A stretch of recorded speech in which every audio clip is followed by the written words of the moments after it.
PM ने brand Banaras की नींव पर रखी 2024 की गारंटी। उत्तर प्रदेश से आगाज, देश भर में गूंजेगी आवाज। काशी से पूर्वांचल बिहार की 67 सीटें और दक्षिण भारत को साध गए पीएम। 2024 से 12 दिन पहले काशी में मोदी के 25 घंटे पूर्वांचल और देश की राजनीति के लिए नई लकीर खींचने वाला रहा है। प्रधानमंत्री ने स्वर्णवेद महामंदिर से देश को सांस्कृतिक राष्ट्रवाद का अक्स दिखाया तो हिंदुत्व के एकीकरण का संदेश भी दिया। ब्रांड बनारस की नींव पर 2024 की गारंटी दी। भोजपुरी भाषण से पूर्वांचल की 27 सीटों और बिहार 40 सीटों को कनेक्ट किया। पीएम ने तमिल संगमम पार्ट 2 के जरिए दक्षिण भारत को उत्तर भारत से जोड़ा। विकसित भारत संकल्प यात्रा और जनसभा के जरिए उत्तर प्रदेश में आम चुनाव का आगाज कर गए।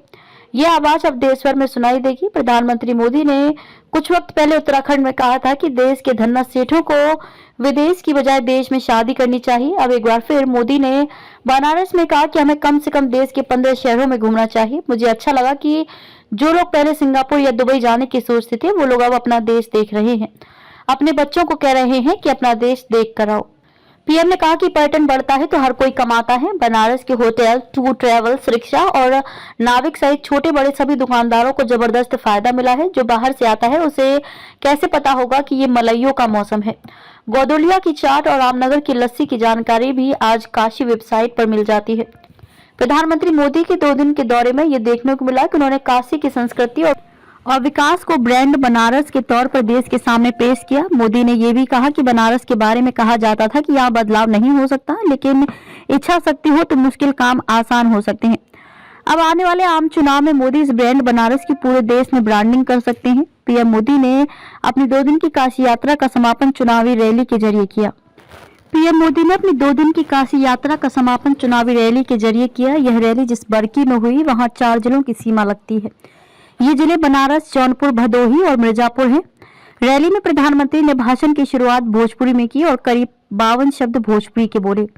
इसके जरिए उन्होंने पूर्वांचल की भोजपुरी बहुल 27 लोकसभा सीटों और पड़ोसी राज्य बिहार की 40 सीटों को भी साध गए। उन्होंने पूर्वांचल के पिछड़ेपन का भी जिक्र किया। ये एक तरह से आम चुनाव का आगाज सा रहा। मोदी ने भाषण शुरू करते हुए कहा कि काशी के सब लोगों के हमारे प्रणाम बा। का कहल जाला बनारस में जिया राजा बनारस बोले, हमें एकटे ही शिकायत है काशी के लोगन से, कहीं हम आपन शिकायत साल देव दीपावली हम ना रहेला और ऐदा पारी देव दीपावली पर काशी के लोग सब मिलकर रिकॉर्ड तोड़ देहलन। मोदी ने कहा कि जब काशी का विकास होता है तो यूपी का विकास होता है, जब यूपी का विकास होता है तब देश का विकास होता है। कई विदेशी मेहमान और G20 के लोगों ने मुझसे तारीफ की तो मेरा मस्तक काफी ऊंचा हो गया। महादेव की काशी की मैं जितनी भी सेवा कर पाऊं तो मुझे कम ही लगता है। इसी भाव के साथ यहाँ करीब 20,000 करोड़ रुपए के विकास कार्यों को शिलान्यास और लोकार्पण हुआ है। प्रधानमंत्री ने वाराणसी से 4 नई ट्रेनों को हरी झंडी दिखाकर रवाना किया। मोदी ने विकास के साथ लोगों को बानी बोरी से भी कनेक्ट किया। प्रधानमंत्री ने 64,000 वर्ग फीट एरिया में स्वर्णवेद महामंदिर का उद्घाटन किया। यह देश का सबसे बड़ा योग केंद्र है। इस मंदिर के दरवाजे हर किसी के लिए खुले हैं। इस मंदिर के फॉलोअर भी पूरे देश में हैं, खासकर गुजरात में। स्वर्णदेव के जरिए पीएम ने देश को सांस्कृतिक राष्ट्रवाद से बांधने का काम किया। प्रधानमंत्री ने इस दौरान राम मंदिर, महाकाल, काशी विश्वनाथ जैसे मंदिरों का जिक्र कर और मंदिरों के रेनोवेशन की बात करके सांस्कृतिक राष्ट्रवाद की गारंटी भी दी। मोदी ने कहा कि काशी विश्वनाथ धाम भारत का विनाशी वैभव की गाथा गा रहा है।